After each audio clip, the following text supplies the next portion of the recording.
Here we go, and good evening, and welcome to this special edition of Showtime TV Community Issues Edition. I'm your host, Omar Rashada. We have a very serious topic this evening, gun violence and gun control, and I have three distinguished females joining me this evening as guests. They're no strangers. Everybody know who they are. We have Dr. J. Macklin from the Academy of Peace, Make Some Intelligent Noise with Sister Rachelle Wilson, and we have the Councilwoman Maria Cabrera, Councilwoman at Large. Ladies, good evening, and thank you for being a guest on tonight's show. Thank you so much for having me. All right. Thank you. All right. Thank you. You're welcome. You're welcome. All right. So we're going to get right to it. We're going to have you two ladies just introduce yourselves and just talk about the respective organizations or positions that you have here in the city of Wilmington. We're going to start off with Dr. J. Macklin. Thank you so much for the invitation to be on this evening, and my illustrious co-panelists tonight. So glad to see you, and always a pleasure. So we're talking about, as you said, some important topics this evening. And for 20 years, Stop the Violence Coalition Incorporated has been on the forefront of looking at the issue of violence in our city after the horrific shootings of little 5-year-old and a 21-year-old in the barbershop. And so 20 years, 2001 until now, we're still on the forefront of looking at that issue and doing what we can. In 2017, we realized and really put an effort behind looking at our youth and how we could address the issue of gun violence amongst youth. And we started the Academy for Peace to look at that. And so here we are today. The Academy for Peace is very, very active in this issue. So thank you again for allowing us to share tonight. Okay, Rachelle. Yes, thank you again, Brother Showtime. I always call you Showtime. Thank you so much for having me. I'm Rachelle Wilson, Make Some Intelligent Noise, a movement that began as a direct result of my one and only child, my only son, being incarcerated and given an unfair sentence, 25 years for liquor store robbery. And that started a movement to make some intelligent noise. I didn't just want to make noise, I want to make some intelligent noise. And so I do that via my journalism. Okay, and Councilwoman. Brother Rashada, thank you so much for having me here. I am Maria Cabrera. I am your City Council member at large. I am not new to the work in the community in terms of community organizing, working on a lot of multi-dimensional issues. And now that we're looking at how gun violence seems to be predominant, not just in our city, but everywhere around our nation. But most importantly, my focus is here in Wilmington. I am the mother of a teenager, and I have 3 adult children that were teenagers. And I will say to you that I have never felt the fear in raising my other 3 children and being with them, and even with them going out in the streets, that I feel right now with my son Vincent, who at this point, he says he's safer to stay in the home. So for me, it's not just about my son and keeping him safe, because now we're seeing that more random people are becoming victims from stray bullets. As my great, wonderful friend and sister, Dr. Macklin, said, that her movement started when that little boy was accidentally shot at that barbershop. I remember that. And my participation in this, not just as a leader, is because I'm a mother. And whenever there is a death in our city of Wilmington, and one of these young men, because they're young and every day they get younger, dies at the hands of gun violence, it's painful for me because I'm an empath and I feel that pain. So I want to get down to the solutions, and the solutions means that we have to get down to the root causes and how we can work together. So I am looking forward to this conversation to see how three great minds can come together along with you and maybe offer some insight and inspire people to get involved for solutions. Yeah, Councilwoman, I want to stay with you, Councilwoman. In terms of the numbers here in the city of Wilmington, are students getting better? Or are they the same compared to last year, year before that? Is there concern because numbers are continuing to rise? I mean, what the numbers look like in terms of gun violence? To me, I see the numbers. The numbers don't lie. The numbers are on track, and they could be worse. Right now, 2017 was the year where we had the most shootings and fatalities. This year, we have had 68 shootings and I believe 17 fatalities. I just read the number. I could be wrong on that. I'm going from memory, but the fatalities are there. What alarms me the most, Brother Rashada, is the ages of these young people. Now, I'm not sure if folks had an opportunity to see the news, but as of last night, they made the announcement of the young men that were arrested that were part of this North Pack gang that has been involved in a lot of these shootings. And what's concerning to me, as well as the victims, is the ages of the shooters, because either they too could be victims at one point or the other. Sometimes it's shot or be shot. There's one there that's 15 years old, 15 years old. And I looked at the deaths of the ones that were the victims, 15, 17, 21, 19. My son is 17, they're babies. So no, I think we're on track for this to be a worse year if we don't get a handle on this now. And I think the COVID made it worse with the conditions that these young people have been in and their mental state and the lack of opportunity that we're experiencing economically, work, and even school. These social relationships are fractured from them not even being able to socialize with each other. So no, Brother Omar, I think the situation is getting dire, and we really have to take some kind of action and hold people accountable to what those root solutions are, because it's not going to be overnight. But if we don't start now, then when? And part of it is the educational system, and I look forward to speaking on that. You're right, Councilwoman. Just as of this week in conversations and looking at statistics, in 2019, we were looking at really almost a 50% decline in gun violence among youth. However, the statistics show, just as of my reading, that we are looking at 50% more violent crimes in Wilmington, 50% more since 2019. And it makes my heart bleed. This is a work that's a labor of love, because on a daily basis, I can agree with the councilwoman, my heart bleeds for our children. And that explains why after 20 years, I'm more passionate than ever doing what I can to address and ameliorate this situation, because here we are, 2020, all of the factors that Councilwoman mentioned play into this increase. And I believe that the work is even going to be more dire as we approach 2022. I was doing my research on this particular topic, and I saw in Chicago, maybe about a month ago, in Chicago, there were 55 shootings on one weekend and 12 people were murdered. The city of Philadelphia, wow, they're getting a little rough too. They have weekends where they have multiple shootings. Here in the city of Wilmington, wow, as you see, the numbers continue to increase. So I want to talk about the cause and effect for a moment.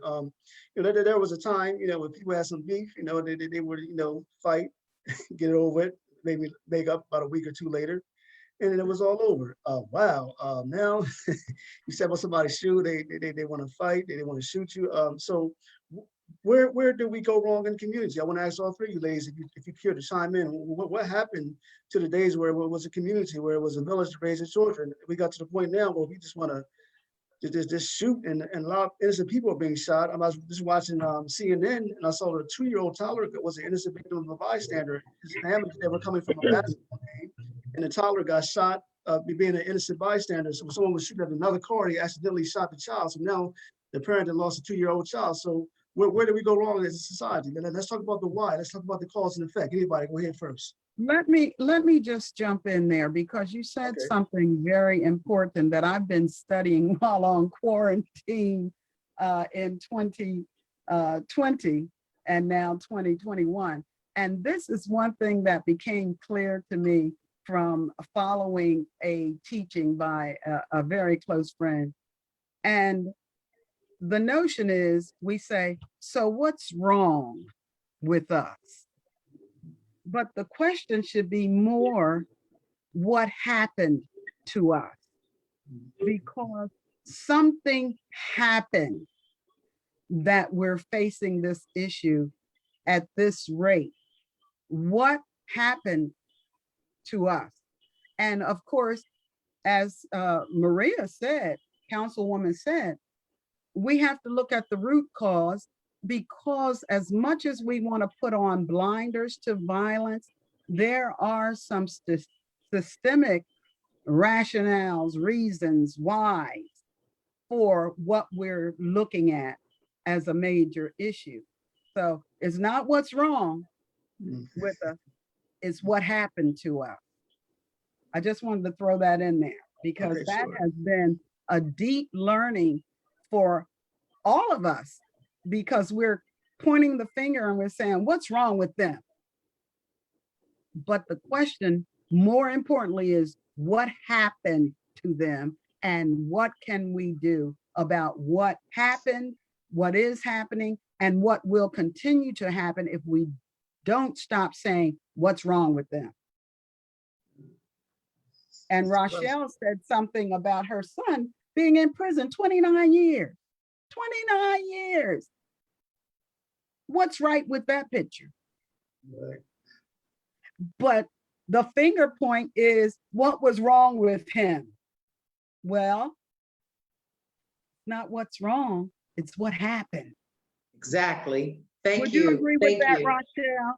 I absolutely do, Mama J. I absolutely do. I know lovingly I call you Doc, and a little Purple Heart, because you're my baby. I love you so much. But respectfully, I would have to say, let me just wind back a minute and say, you know, I don't always agree with every policy or every viewpoint of Councilwoman Cabrera. However, she hit the nail on the head today with the root cause of it. And I'm just going to take it deeper. She talked about their mental state, and I want to take it to a place of trauma informed. Recently, Governor Carney said that the state of Delaware is trauma informed.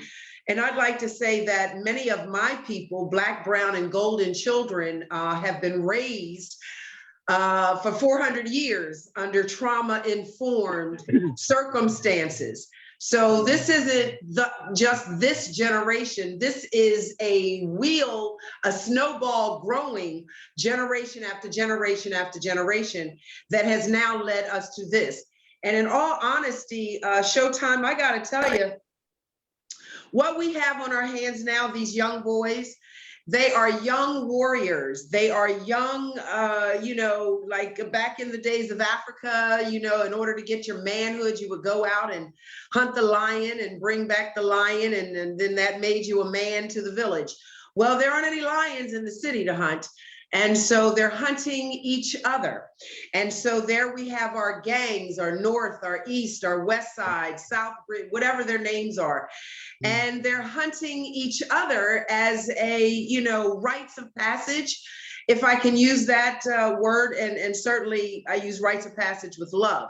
But what these young boys and young girls are doing is finding their way from childhood to adulthood, but they're doing it in a way that is trauma informed. And if you look at the history of the Black, brown, and golden child, which, you know, unfortunately, I hate to say, it's the truth.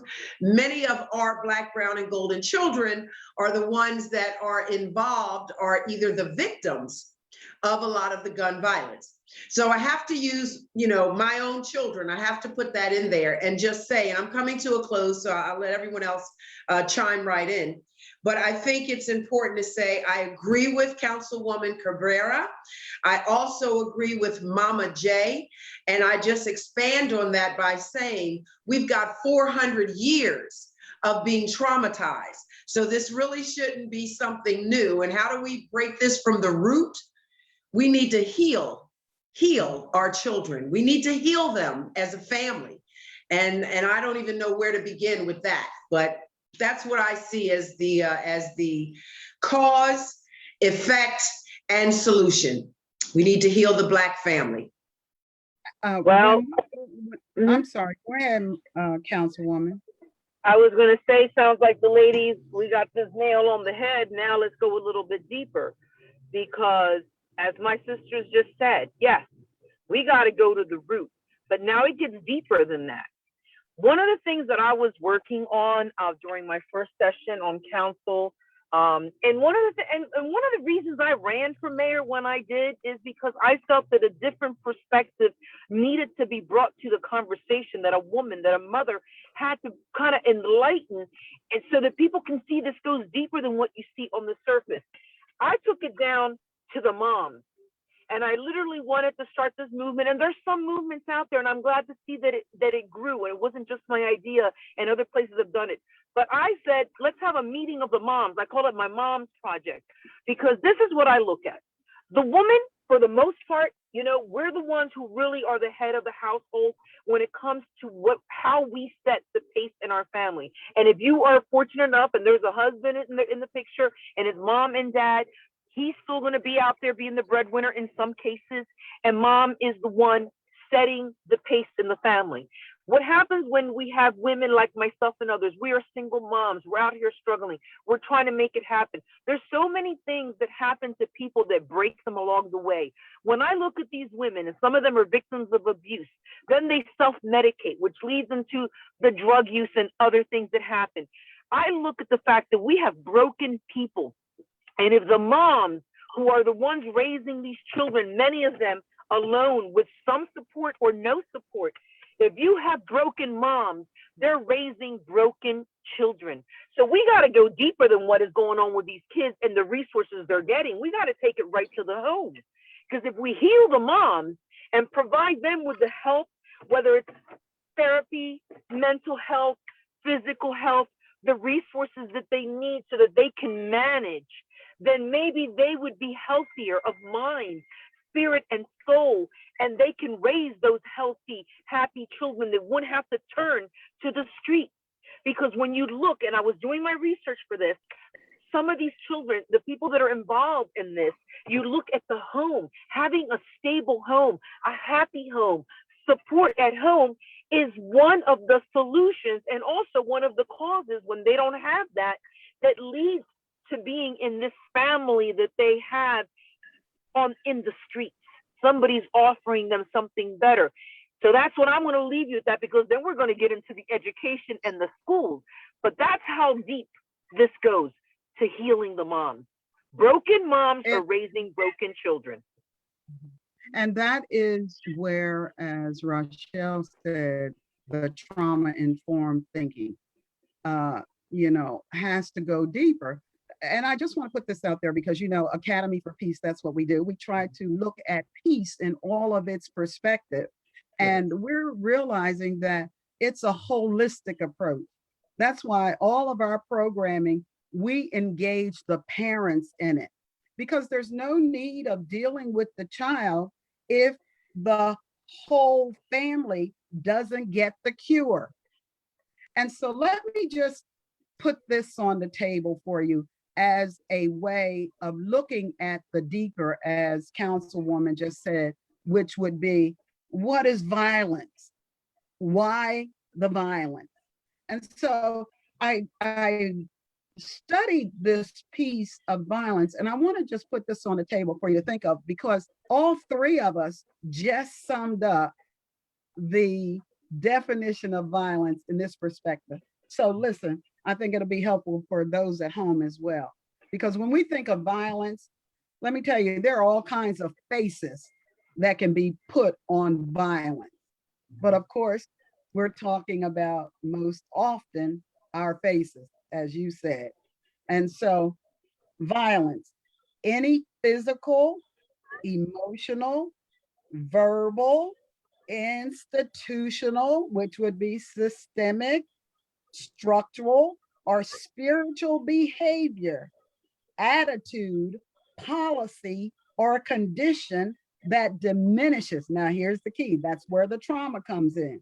All of this diminishes, dominates, or destroys ourselves or others. So we say, well, what's going on with our kids?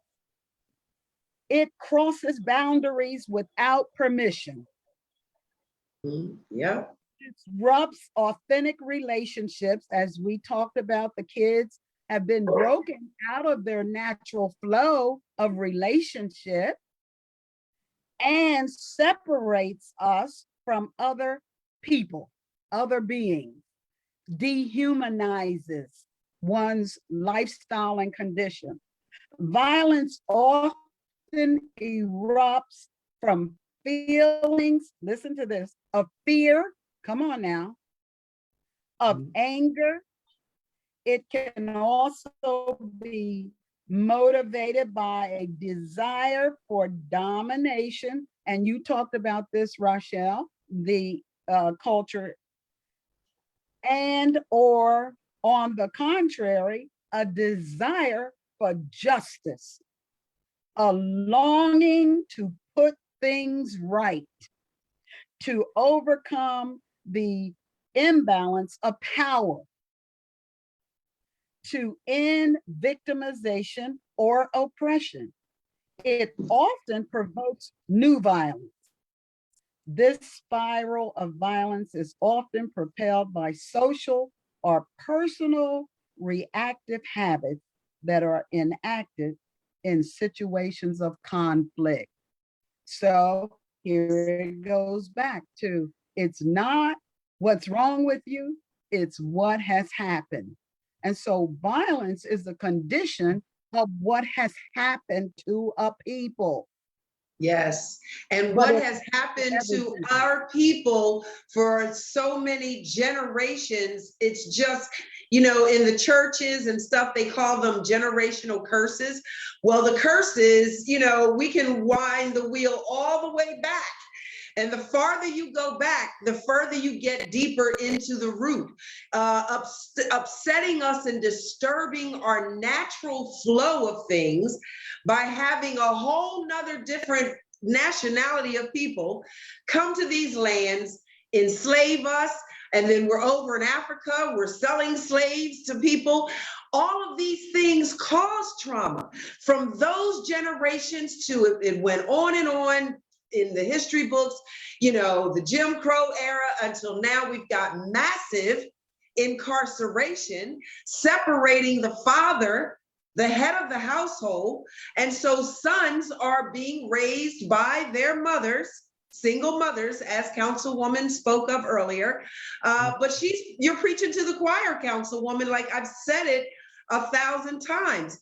Heal the mother, heal the family. The whole family has to be healed, but start with mom, you know, and chances are if mom is healthy and healing, then the rest of the family is going to get into line with that. But having dads incarcerated at the rate that they have been since the Jim Crow, I mean, kids had to grow without dads. And my son, you know, I just want to put this plug in, even though we all know that it was wrong, he honestly had his own children in his mind as he robbed the liquor store. So I've never said that he was right to rob the liquor store. What he did, and he shouldn't have done it. He should have come to us and maybe we could have given him what he needed. But he made a choice. My issue is no one gets 25 years for that You just don't do that unless you're coming out of good old boy country down south, and that's where he was sentenced. You know, Dr. J, I want to ask you in your research, you know, we're talking about pretty much gun violence in the inner city in particular. However, there's mass shootings, and for the most part, a lot of these mass shootings happen in the suburbs. They may happen in schools, they may happen in malls, they may happen in places of work environment. So, in terms of mass shootings, have you done research on what goes through the mind of someone who just decides that they just want to take the lives of 25 people and then kill themselves? Yeah, and everything that I just said that defines violence, that's what's going on in the mind and heart of a person who does a violent act. And it's precipitated by many things. So let's look at my hand, for instance. It could be sadness, it could be fear, it could be anger, it could be anxiety, and right over here, low self-esteem. You understand? And so when you get a combination of all of that happening in the mind of man, in the heart of a person, you are in a volatile condition and state of mind. So if a hungry person or an addicted person or a person who's been abused or battered or mismanaged in any way, confused or just in some way disenfranchised in our society, then any number of those things will rise up in a person. Now, we're not saying that's an excuse for bad behavior, as Rachelle said. It isn't. But it is an underlying condition that we need to look at. And so here we are in 2021. And as I said, we've been doing this since 2001, let's say, where we would look at protective factors. What factors will promote a healthy juvenile, and what factors will prevent that person, that young person, from being the best possible person that they could be? Well, there are a lot of factors, and a lot of those factors are based on how they are raised, where they are raised, by whom they were raised, and who impacted their lives. And so if those things are not working in a positive way, then of course the repercussion will be negative. And so these kids and Councilwoman just mentioned education, get labeled, and I am a secondary education teacher by profession. People don't know that, but I am. When they are labeled, and our children are labeled very early in the education system.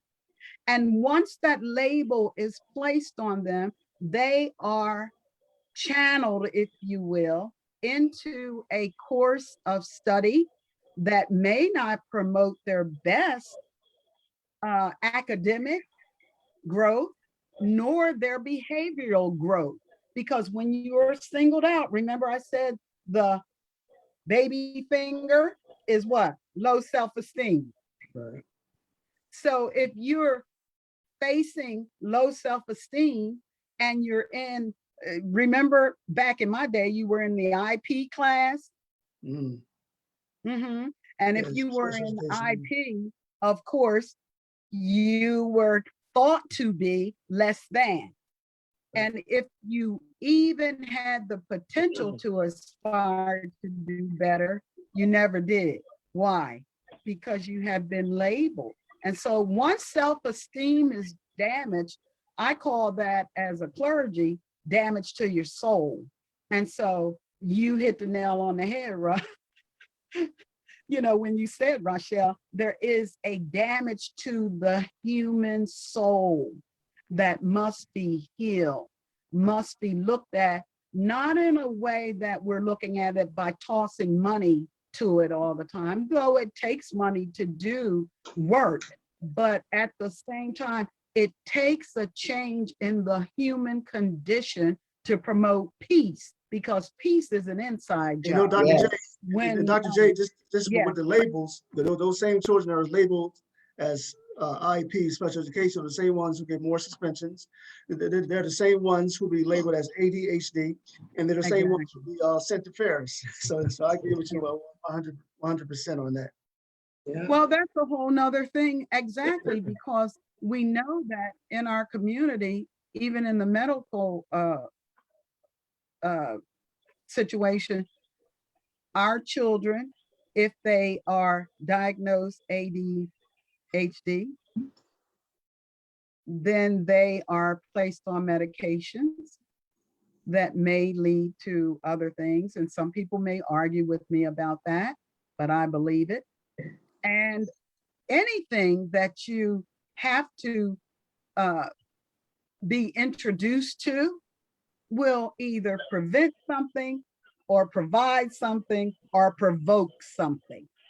Did you hear me? So, Right. and that is the path one is on. You've heard of the pipeline to prison. Mhm. Councilwoman, I want to talk about legislation, for example. What are your thoughts on should gun manufacturers and gun stores be held responsible for these shootings, because they're the ones who are making the guns, they're the ones who are selling the guns, and some people are calling for more extensive backgrounds on who the gun sellers are selling the guns to. What are your thoughts? Well, you know what? That is definitely something that I wanted to discuss in terms of responsibility. And I know we were talking about the root causes and how we can start looking at that. But now, if we're going to get into the next level, when we talk about a prevention infrastructure, recognizing gun violence as a critical and preventable public health problem, one of the issues that we have is the accessibility. America has a love affair with their guns, and they're using that Second Amendment as an excuse to Right. own all these guns and make them available. And when people start talking about drugs They're arms. is not the problem that we're having right now. Yeah, drugs is an outcome of a broken society, but the gun running right now, that's the lucrative business that's taking place. And these guns are coming from everywhere, the straw purchases. I don't understand why, as a nation, we are fighting responsible gun control. Responsible gun control doesn't mean we're going to take away your right to own a gun. It means that we're going to make sure we know who's applying for that permit to get that gun and make sure that we can track that gun. But going back to your question, we need to establish a culture of gun safety. As the only nation on earth with the most guns, we have to make sure that people are safe. So we have to reduce firearm access to youth and individuals who are at risk at harming themselves and others. We should hold the gun industry accountable and ensure that there is adequate oversight over the marketing and sales of guns and ammunition. 5% of gun dealers sell 90% of the guns used in crime. So there should be accountability, and they should be held to a code of conduct. Furthermore, states can also pass laws requiring sellers to obtain state licenses, maintain record of sales, submit inspections, and other requirements. Unlike other industries, gun companies have special legal protections against liability, leaving them immune from lawsuits. So there really is a need to repeal this gun industry immunity, and maybe we will see more responsible gun dealers. So that right now is one way to look at that, and we should engage responsible gun dealers and owners to also try to come up with solutions and train them in the things that are needed. Have the mandatory training, have required safe and secure gun storage. There's a lot of solutions that can be placed around owning guns without taking away somebody's rights. So that would answer your question. If I may go back to what we were saying without being redundant, I was Sure. looking at a study with the California Endowment from 2009, and they were stating that increasing safety for all youth by preventing violence before it occurs, that most violence is preventable and inevitable, and there is strong evidence base grounded in research, community wisdom, and that prevention does work. It is a problem that can be prevented. And they put a six-prong effect on research that they did, and they put a blueprint for action. And I had gotten some information from Reading, one of the nearest cities, and some of the things that they have done that have been successful. So this six prong says that you should, one, choose a focus. What is the one thing that we can focus on? Because face it, just from this conversation alone, we're throwing out a lot of things, but what can we realistically do? So what is that one thing that we can start focusing on? Prioritizing the risk and resilience factors. 3, convening community partners to better understand the problem and solutions. 4, develop the multifaceted plan, implement the plan, and evaluate the efforts. Now, one of the things that happened when Councilwoman Hanita Shabazz, then President Shabazz, brought the CDC to Wilmington to do the study to look at the gun violence in our city as a pandemic, they put forth the research and recommendations. And I think one of the challenges that we're having, and Dr. J and the ladies can speak to this, is have we really done everything at once? We're not. We're only doing pieces here and there. If we really look at that, and I'm on the board, they just asked me to be on the board. We're going to be working on this. We got to do it all at once.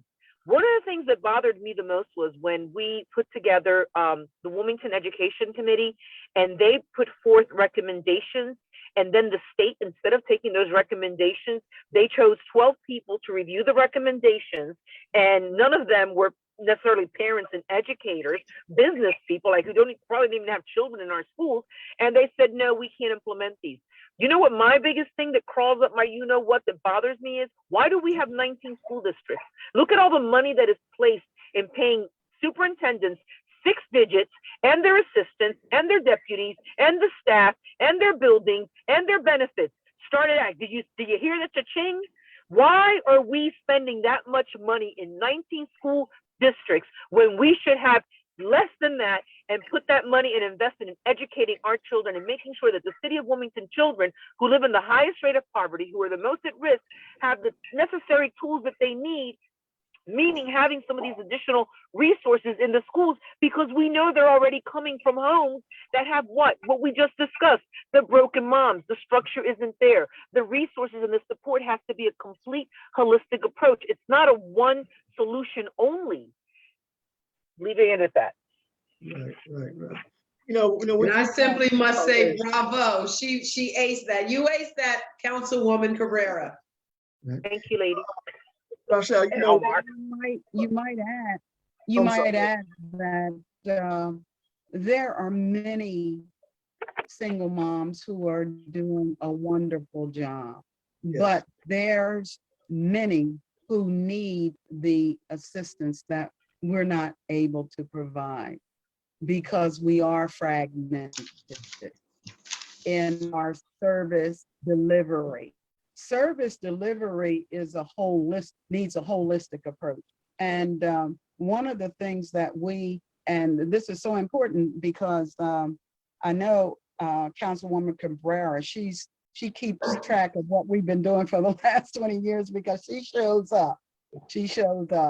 And I know Rachelle's heart is in doing a lot of the work as well. But when we started Stop the Violence Coalition, here was the approach. We were a group of concerned citizens whose mission is to recreate a safe community by promoting respect and positive values. As simple as that. Because what we're seeing is because of the fragmented approach to service delivery, the education is disjointed. The social services disjointed. The government disjointed. And we're all looking to do the same thing. We want to help. And so when we look at wanting to help, Councilwoman, you hit it on the head again. What can we do without the silos, without the fragmentation, and without the competition, if you will, that would bring us to a place of being able to deliver services that meet the needs? I think that's the cry of anybody's heart who looks at this issue. What is it that we can do?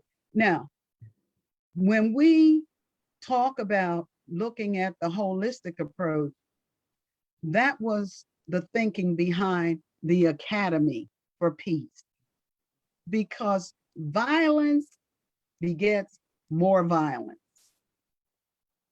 But, you know, I think, and I'll just share this, Martin Luther King may have said it best. He said, organized nonviolent resistance is the most powerful weapon that oppressed people can use to fight oppression.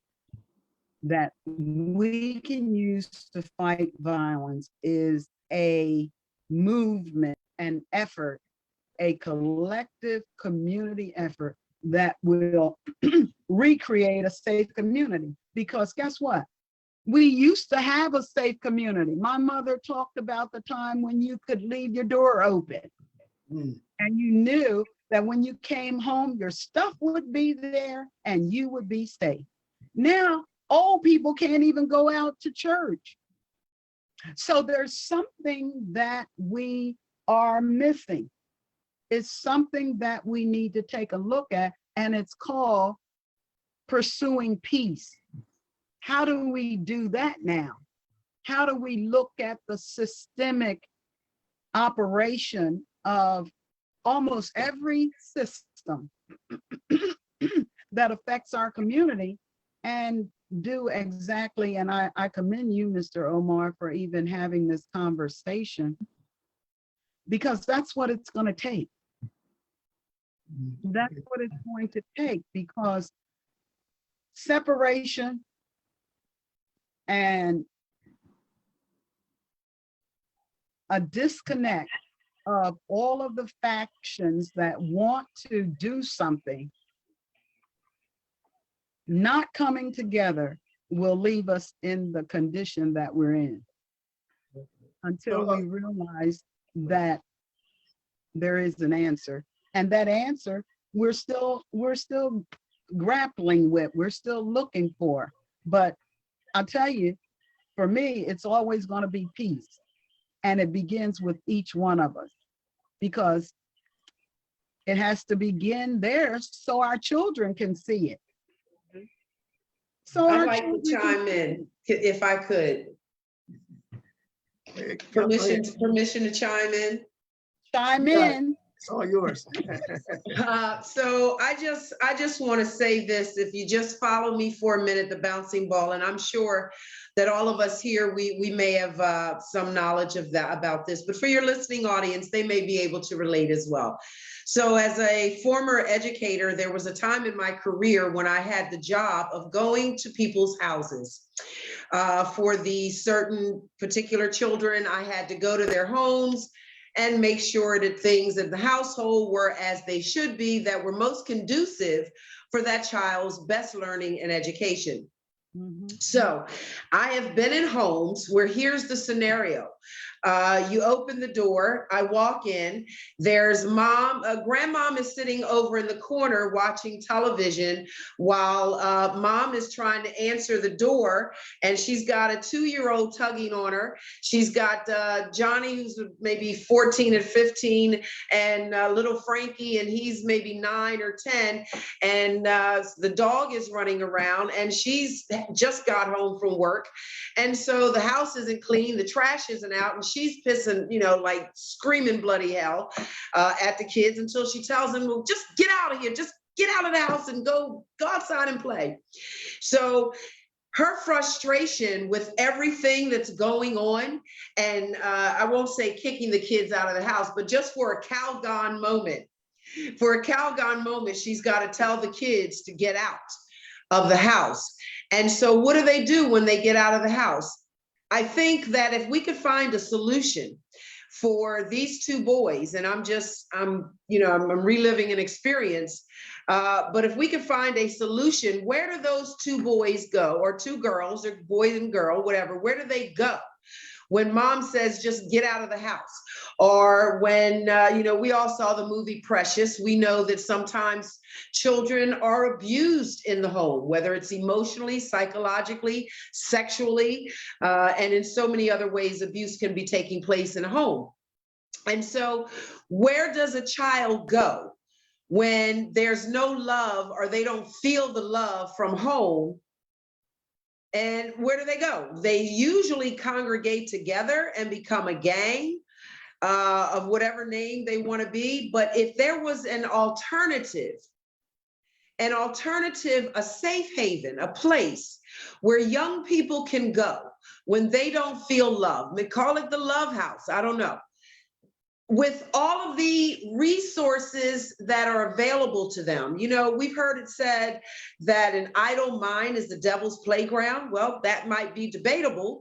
However, when kids are doing fun and educational activities, they're typically not looking for a gun to try to shoot and kill someone else, because they're finding another way to release the anger, the fear, and the five fingers of Dr. J. So, I think the five things that you said, fear is the one that really sticks in my mind. Fear, anxiety, money. They don't have enough money. They need sneakers, the trip's coming up. I mean, I'm thinking about homes that most of our gun children are coming from. They're not coming from, Councilwoman Cabrera's house. They may not be coming from the Academy of Peace. These are the children that are coming from the homes that need the most attention and resources. How do we get that to them? Do we knock on their door? Do we let parents know that we have a resource center available, just the Love House, where you can come here, we just gonna love on you? I'm just throwing ideas out. I'm just throwing ideas and real life experiences of houses I've walked in and scenarios that I've actually seen. And these are the households that develop children who want to play with guns. May I go next? Because Ms. Rachelle just hit the nail on the head again. We know we're on point. You got the right people for this discussion. So moving forward, again, we talked about some of the recommendations that the CDC made. I'm looking at part of this, and I'm familiarizing myself with it as a board member. I also did some research on my own. So what Dr. J is doing over there is one of the solutions, the teen warehouse. We have actually a lot of programs going on in the city. We got to connect these children to it, but understanding again that part of it starts with the family. So here's some of the suggestions and the blueprint at a glance with some of the studies that have been done in other communities. One of them is that you got to have family empowerment. We talked about this, right? The moms and the family unit, maybe parent leadership institutes. We've done some of this here in Wilmington, teaching parents and other caregivers to how to work within that family unit. There's got to be some male responsibility, and I know that again, there's some programs to try to connect our young men with community, connecting them to caring adults, and having some of them, be males, because that's the example for these boys, where males teach other boys. Another goal is to enhance student and school engagement to keep people in school. Well, I spoke about how we need to really rethink how we educate our children here in Delaware and that school connectivity. And if we had the resources to really go deep into how we're educating these children, especially children that have survived trauma. What are we doing for those children? We're expecting them to go to school the next day after they just saw a body on the ground, or somebody got shot, or even they themselves have been caught in the crossfire. Like, where is the support? Sometimes the parents don't even know that there's victim services that you should connect, that they should seek counseling. Just because they don't exhibit the behaviors at that moment doesn't mean that deep down inside, these kids are not feeling that trauma. So that's part of what we can do with enhancing and helping these kids with what's happening in the world. And the schools will have to be part of it, because sometimes we don't reach them in the homes. The other part, the most important part that we as leaders, and myself as a councilwoman here in Wilmington, can work on, because again, the educational system I don't have power over that in the sense that I'm not a state representative. That doesn't mean I won't work on it, encourage my leaders to work on it, and we all should push for that. But again, what can I do as a legislator? I don't have that power with the state, but what we can do here in the community, I have some power over that. So community partnerships, we need to encourage strong commitment and collaboration along a broad spectrum of community partners.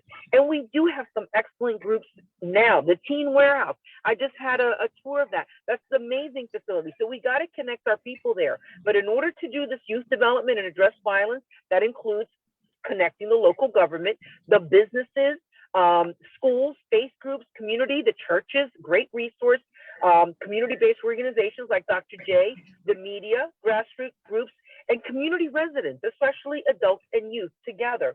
And then economic development, because ladies, at the end of the day, you know, it really comes down to the economics of it. Some of these children are living in poverty. They don't have a meal. The only meals they're getting are at school, which thank God that at least our children are now getting free meals. But being able to provide a fair living wage so their parents can provide the kind of home that creates that positivity, because when you don't have the income and you are living in poverty, I don't think there's anything more traumatizing to a mother than not being able to feed their children. And when you find those people in poverty, they're the ones that seem to be at the higher rate of risk, youth at risk for violence. So those are some of the solutions that we had.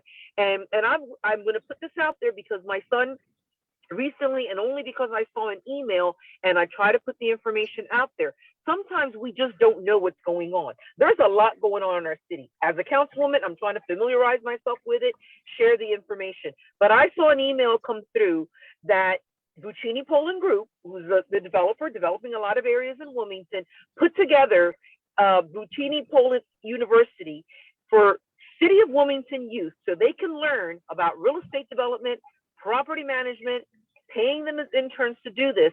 And we need to get more business partners to do that. I recently was critical of our youth employment program that we have, our career development, because I feel that we need to do a better job to recruit businesses to hire these students. And they can't just be there sitting around looking at each other or working the parks in the morning and then sitting at William Hicks Anderson staring at each other. We need businesses to step up and understand that when you take on an intern or a youth worker, that you got to spend just as much time teaching them the skill than what you're going to get out of them in the output. But that's the commitment that they have to make, and I feel our businesses should make, because these children have an opportunity to work, make money, but let's teach them careers that they can actually make money.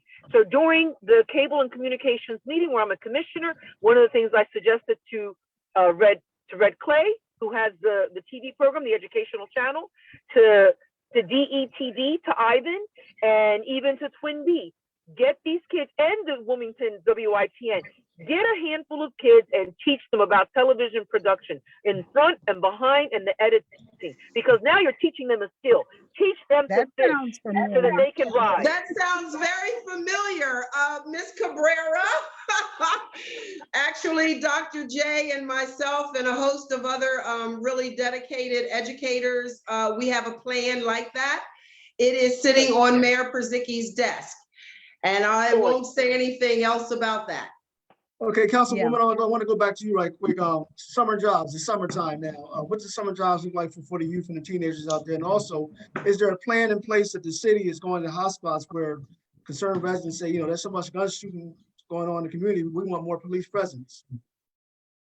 You know, Omar, we can have this discussion about police presence. And recently on council, we had a debate about whether we should even agree that they should move forward to start, you know, another academy when we have a shortage of police officers. I live over here, West Center City, just across the street, and you might call this Trinity vicinity, but I just go a quarter block and I'm in West Center City. When I go down Monroe Street and I see all the activity either at the liquor store at 8th and Monroe, or now the new spot is 7th and Monroe, and I see just things off the hook. I mean, like tailgating, people are drinking out of their trunk. And I'm like, how is this happening? And then I go further down and I see the officers at 5th and Monroe. So I pull my window down and I said to the officer, I said, you know, 7th and Monroe is popping. First I said, hello, I said, how you doing? You know, I said, 7th and Monroe is popping. Like, what, yo, what's up with that? And he goes, We were just there. So they're only 2 blocks down the street at 5th and Monroe. As soon as you move that unit 2 blocks down, it starts topping again. Police is not the solution. Police is not going to save your children. You need to save your children. We need to save our community. Stop, Yes. because at this point, we're not even showing support for our police. Even the good ones, we're throwing them all under the bus. So at this point, we want them to help our community. There has to be community engagement. And I am meeting with the chief next week. We are meeting to talk about more ways that we can get hands-on, get the police officers involved. You know, when I drive by William Hicks Anderson pre-COVID and I saw the officers out there playing basketball with the kids, there is nothing that warms my heart more than that, because it's about relationships and trust. And there's a lot of trust building that needs to happen. Where I'm focusing, because I got to stay laser focused on something. For me, it's about the neighborhoods. It's about building our neighborhoods and restoring our neighborhoods, getting rid of these vacant properties, making sure that people are redeveloping them or that we're grounding them. And that is part of the plan that the city has, that the mayor has, with the relief funds that we're going to get, is to stabilize our neighborhoods. This is something that the mayor says often, and I believe him 100%, because I know that he cares about these kids, and he's just astonished. He says when he walks through the neighborhoods and say, how can they live in these neighborhoods? How can you as a child feel hope when you walk out the door and this is what you see? He said, no child should live like this.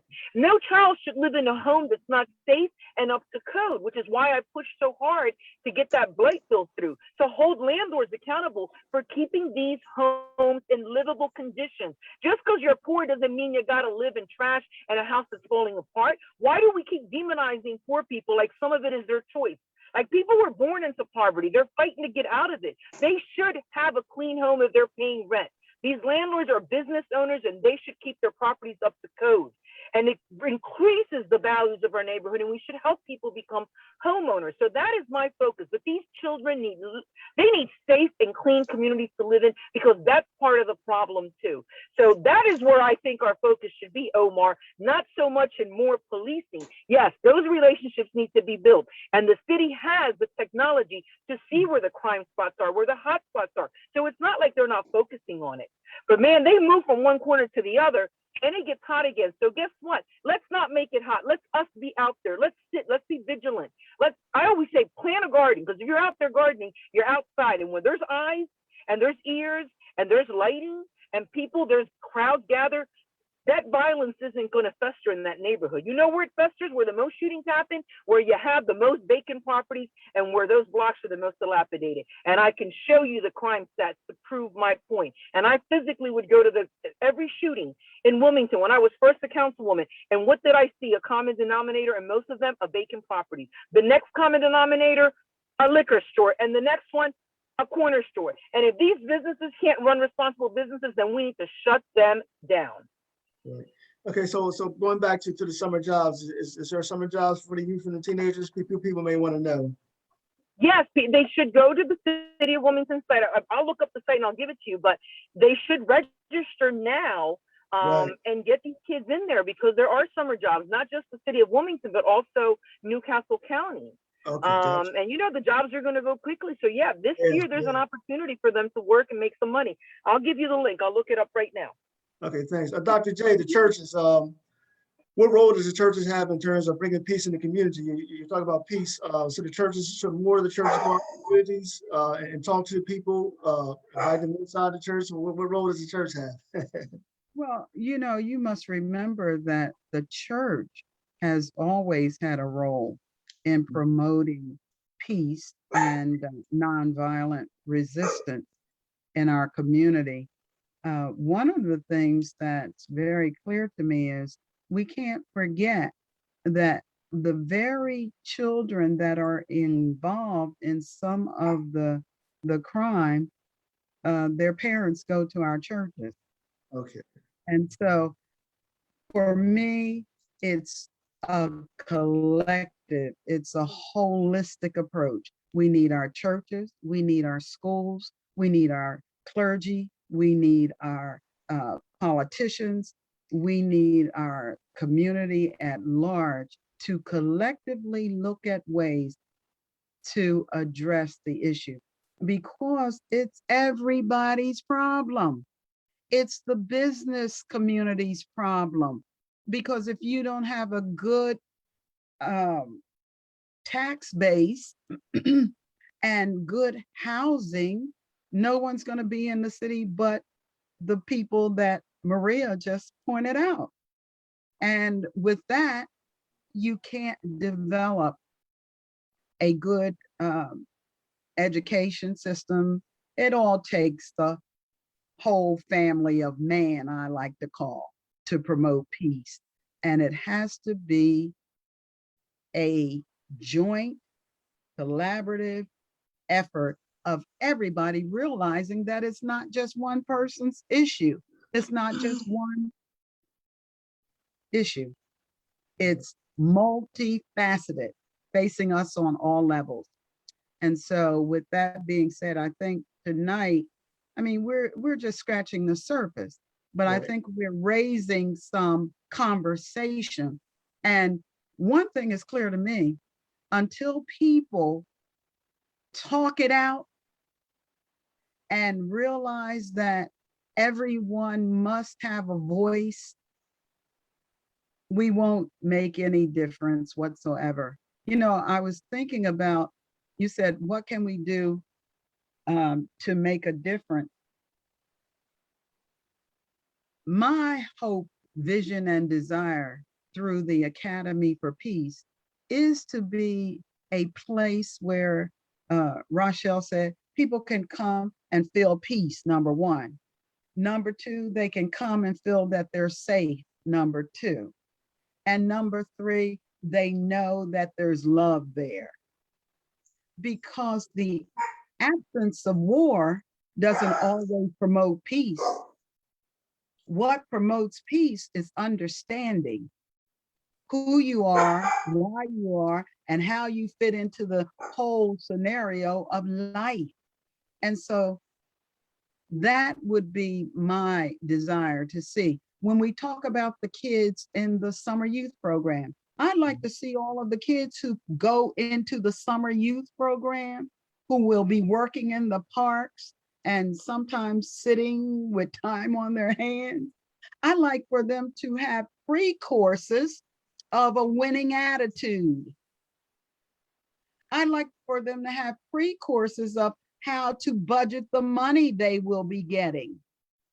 I would like to have pre-courses on how to interact with your peers and others, so that when they go into a job scenario, it's not just a summer job that's going to keep them off the street and put a little money in their pocket. It's going to be a behavior, developmental, trauma touching experience. And that would be my desire for anyone who comes through the Academy for Peace. Okay, so in closing, I'm gonna give you ladies an opportunity to say any final remarks, about a minute. And if you want to leave your contact, website, phone number for those who may be interested in talking to you on a one-on-one basis or seeking your assistance. We'll start off with Rachelle. Yes, thank you so much again, Omar. It's been a pleasure to be here. I appreciate you bringing me on, allowing me to speak my thoughts. Dr. J, I think you are an amazing woman, and the Academy of Peace is an amazing safe haven for both young people and adults alike. To my councilwoman co-host, I have to say, you are amazing. Bravo. I absolutely support you on some of those issues that you talked about. I have to get with you outside of this show so we can chit chat a little bit, so that I can see how can I support you on some of your initiatives. In closing, the only thing I could say, Showtime, is I'm Rachelle Wilson. I believe in making some intelligent noise on civil rights, for justice, and for reforms. And of course, always to save lives. Let's make some intelligent noise. Dr. J? Yes, I'd like to Academy of Peace. Matter of fact, where is the Academy of Peace for those who may not know? It's 203 North Market Street. And we are open daily now from 11 until 4. And I am there to promote peace from the inside out. And we deal with at least 5 areas, holistically speaking. They are spiritual, physical, emotional, financial, and relational. So that is a spectrum of care that we offer in the form of peace promotion. I want to take this opportunity, Mr. Showtime, Omar Rashada. This is in celebration of our 20th anniversary of Stop the Violence Coalition. You were unable to attend the celebration, and thankfully, Councilwoman Cabrera was there, as she has been for 20 years, supporting and helping in many, many ways behind the scenes.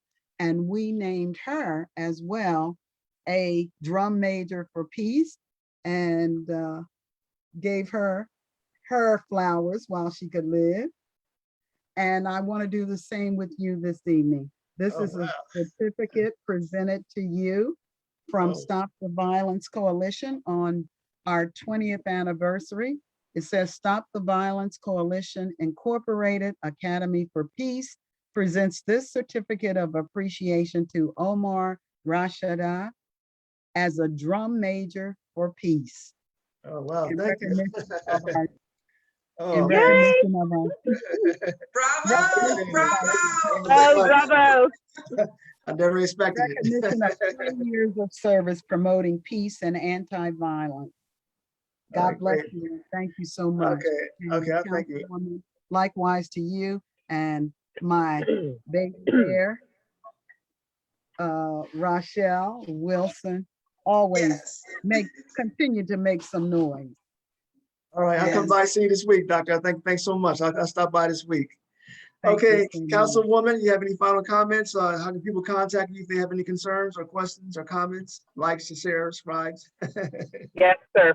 First of all, thank you to you for having me on. And I think your choice, your selection of guests was amazing.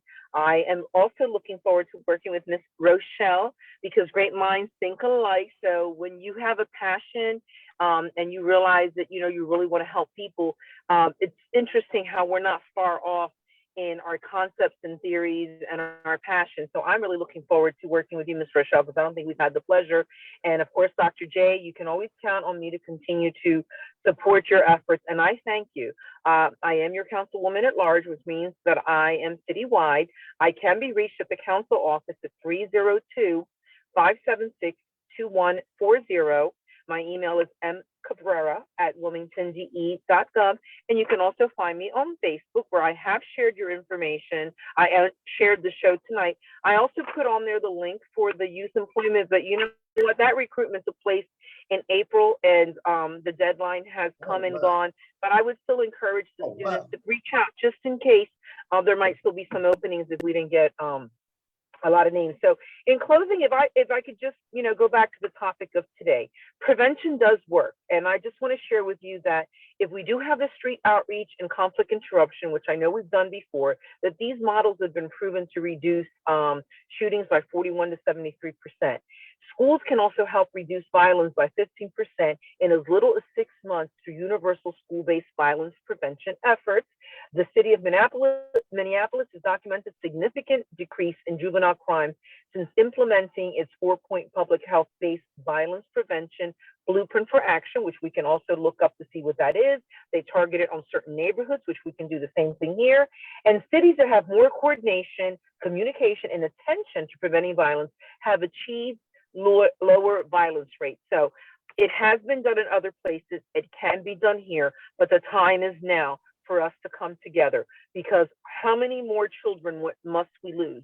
It takes a village. And for me personally, every time that one of these young people's life is taken, I feel like a piece of me has been taken. And I'll leave you with this.